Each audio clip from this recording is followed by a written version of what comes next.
Right, we're talking to on Saol Foundation, which is a very interesting foundation. We're talking to Reinhard Schäler, who is the CEO and founder, and you're very welcome to the show. Thank you. So you might tell us what are the main causes of severe brain injury in Ireland? That's a good question. The causes for a severe acquired brain injury are, there are several. I don't know, to be honest, what the main causes are. Very often, it could be an accident of some kind. Sometimes a road traffic accident, sometimes a fall, sometimes unintended consequences of abuse, drug abuse, maybe. Could be giving birth. There's a different causes for it. Okay. Is there data for the amount of sufferers, or do you know the data? Well, the HSE have no data on the main causes. They don't even have data on the number of people who have severe acquired brain injury. So it's something that has been more or less neglected, for a long time. And people with severe acquired brain injury were basically they had the event. They spent some time in Beaumont, which is the main hospital for that kind of condition in Ireland, because they have this neurosurgery center. And then, if they're lucky, they get into the National Rehabilitation Hospital, and then because of the severity of their injuries, they're very often just sent to a nursing home where they are, received very basic care. And because it's mostly young people, or very often young people, who suffer severe acquired brain injury, it's not an adequate place for them. Well, nursing homes are not great places anyway, even for older people. But for young people with acquired brain injury, it's definitely a nursing home is the wrong place. So that's one reason why we set up the Saol Foundation. Isn't it a scandal that they end up in nursing homes? Yeah. It's a big scandal. So the main problem is that I think that there are lots of policies and there are lots of plans that the HSE and the government have drawn up over the last decades, really. Wow. But didn't manage to do anything. And we set up the Saol Foundation because our son Borg had an accident, and when we looked for services and for help, for a long time we thought we hadn't looked hard enough because we couldn't find anything until we realized that there actually wasn't anything for people with severe acquired brain injuries, and they were just written off. There was a group of people who don't fit into any existing scheme and don't recover rapidly, or don't show any signs of getting better. And then after a few months, generally the health system and the doctors and the clinicians say, well, you've tried our bit and we can't do any more. So we put them somewhere where they receive basic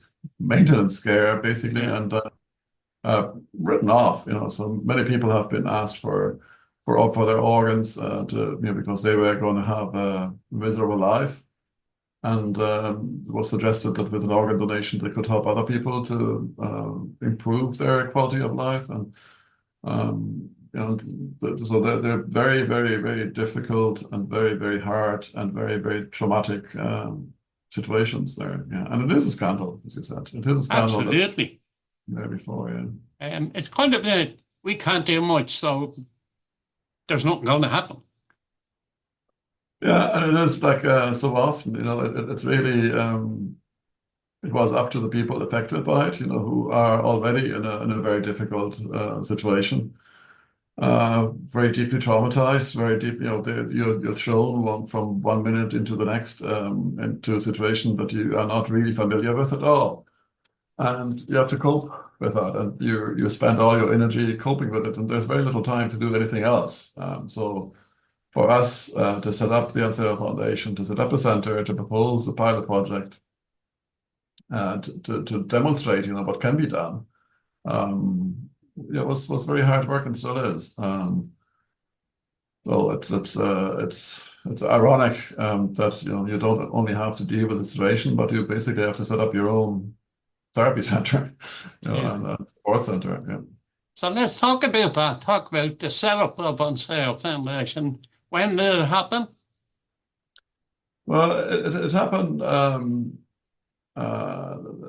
in 2016, so shortly after Porrick's accident.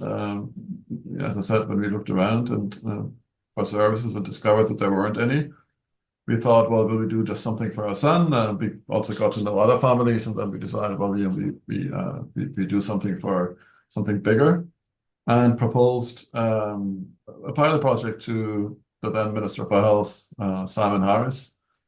And well, to cut a long story short, he approved funding for the pilot project, which started then in 2020, opened up in 2020. The pilot project finished 3 years later, at the end of 22. Was reviewed by the HSE, very favorably reviewed, and the recommendation by 3 independent international experts was that the service, was necessary. It was delivered. It was delivered effectively. It should be expanded both in scope and geography, and it could position Ireland internationally as a leading country in the delivery of that kind of service. So all very positive by one part of the HSE. And what we're doing at the moment is to convince other parts of the HSE to allow us to deliver on the recommendations that were given to us, which were basically expanding the service. Okay. So it requires funding. Yeah. What sort of professional staff do you have? Because you have a few. Yeah, we have. So we set the service up initially for 3 to 5 families. There's now 25, 28. Wow. Clients attending without a significant increase in funding, I must say, but because of the need that is there. We have 10 staff altogether, but not all full-time. So maybe there's 6, 7 full-time equivalent staff. Some of them are practitioners of different professions. So we have we have people who do kind of holistic therapy, like mindfulness, meditation, yoga. We have physiotherapists. We have access to some SLT, and we want to deliver also occupational therapy, occupational therapy. But it is it's really hard to find suitable staff at the moment in Ireland, and maybe not just in Ireland, but and especially under circumstances where we don't really know what our funding is going to be long term. So we are a Section 39 company or organization, which means that we are funded. We receive annual funding from the HSE, but it's based on a service agreement that has to be renewed every year. And can change every year. Well, so it's hard to plan with that. Are there any respite services available for carers and so on? What's the situation with regard to that? That's a brilliant question.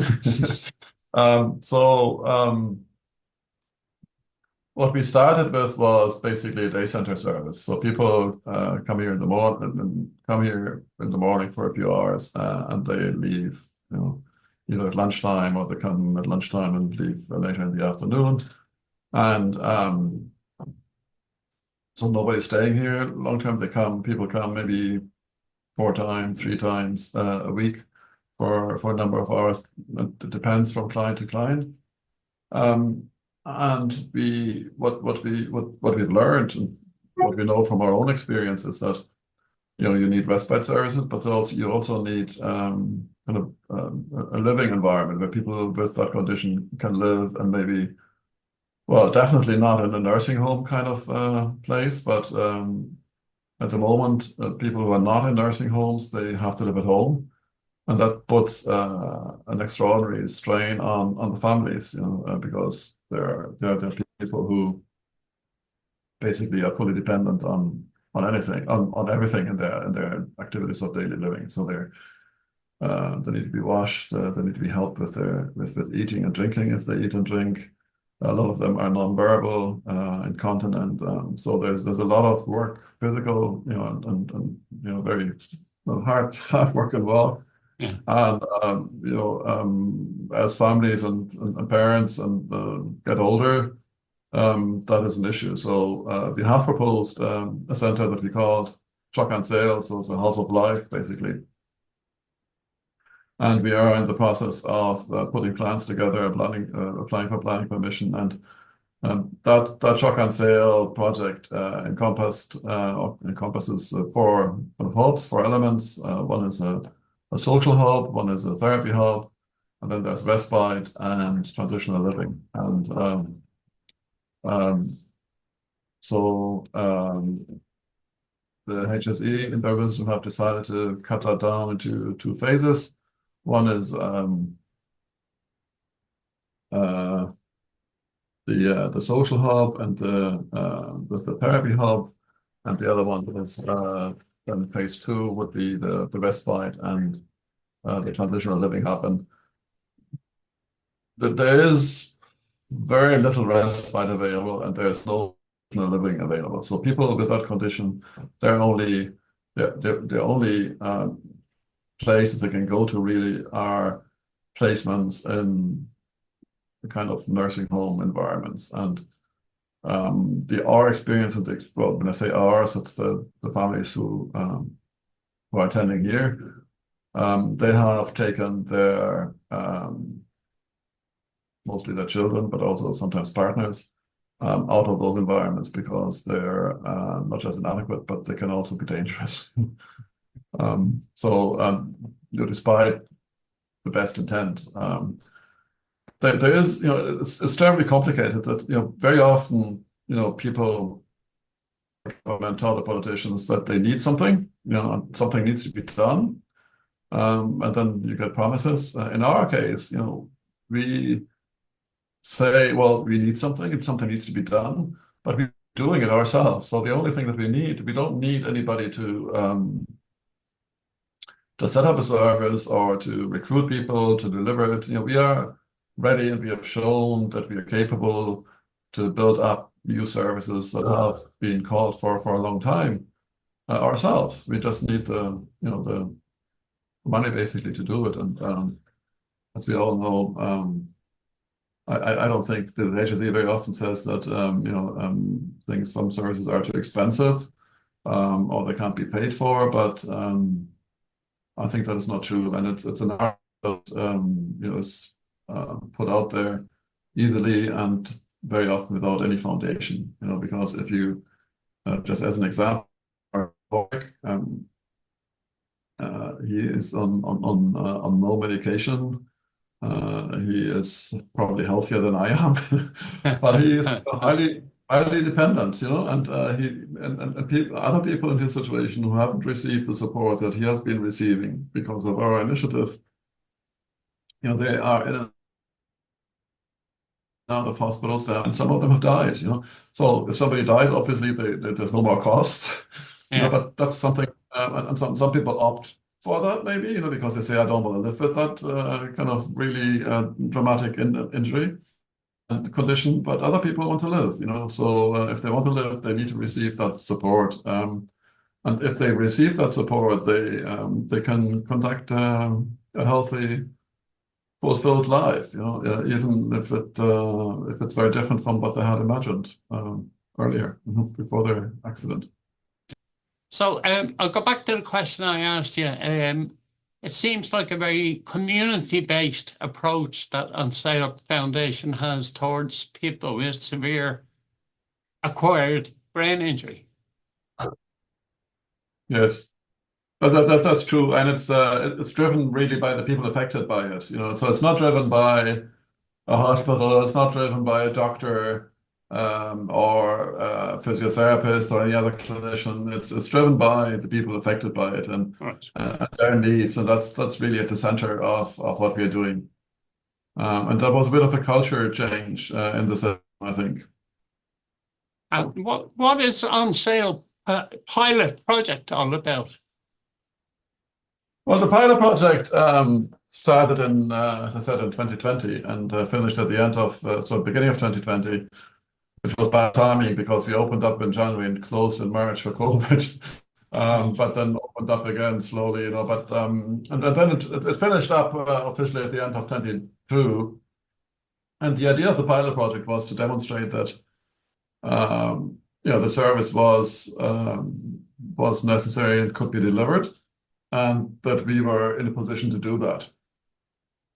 Because it's a service that didn't exist before, so it was necessary really to try it out and see how it would work, how much it would cost, and all those things.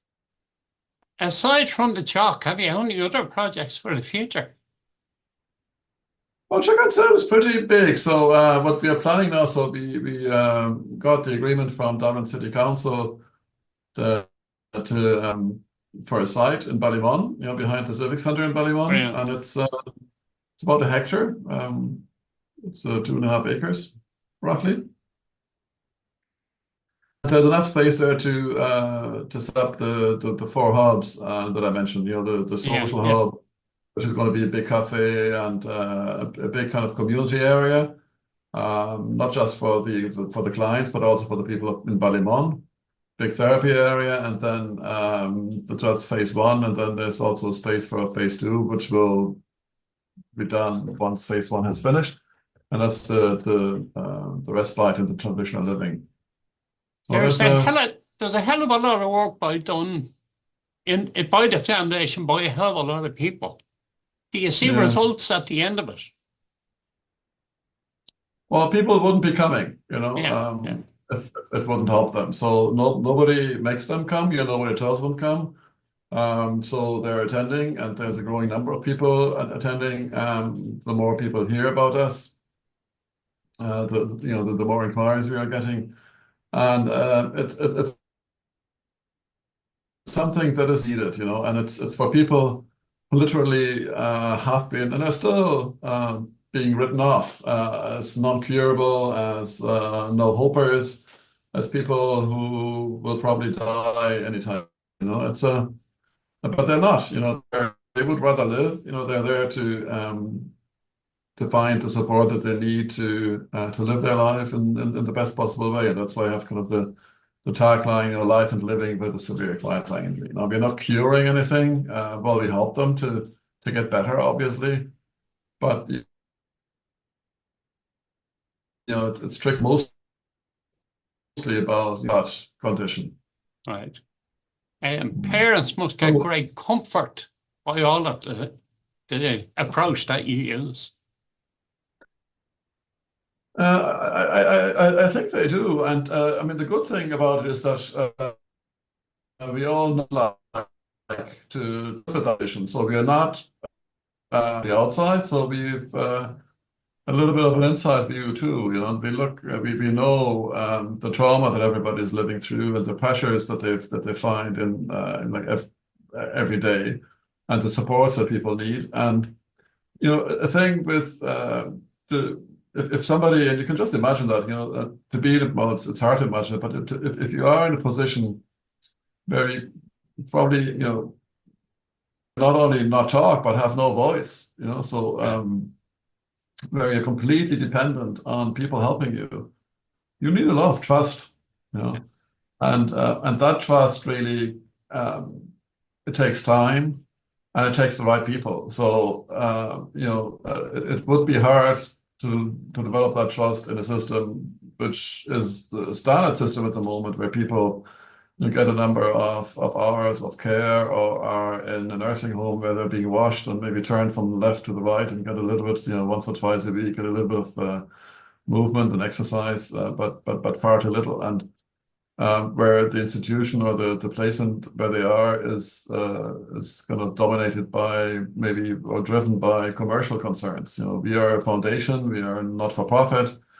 be a part of the public health system, but we're very special, and we offer a very special service that allows people to develop that trust, because we know what we're talking about. We, like most people here, are coming, have been living with that condition for a long, long time, and for them this is almost the only place that they can go to. Not just for getting interventions, but also just to chat and to meet. And we're going to have an Advent Fest in the Mansion House in December to celebrate the Christmas season a little bit, and kind of a season of hope and new beginnings. And we have we celebrate Paddy's Day. We have a barbecue, so we do social things as well as a little bit more maybe kind of clinical oriented activities for people. I was definitely taken by the community piece of the foundation, and also by the comfort that parents would get from all of the activities that you take. We're coming right to the end of our time, thank God, says you. Is there anything else you'd like to say before we go? Well, if anybody knows anybody or is directly affected by a severe acquired brain injury, you hear that in the news, quite regularly, that somebody had a travel accident, and sometimes it happens abroad, and they don't really know what to do. We share our experiences with others, so they can always contact us, can always get in touch with us. They can see there's videos on our website and on YouTube that show what we are doing, and we have one YouTube channel where 7 of our clients talk about their experiences and the reason why they're here. So our website is www.ansaol.ie. And they can also, there's a telephone number there. They can ring us or can contact us at admin@ansaol.ie, and we'll be more than glad to share whatever we can and help them as much as we can in what is very often a very traumatic and difficult situation to deal with. Reinhard, it's been an absolute pleasure to have you on the show. Best of luck with the foundation, and thank you for coming on. Thank you. Thank you very much. Yeah, no, it was a pleasure.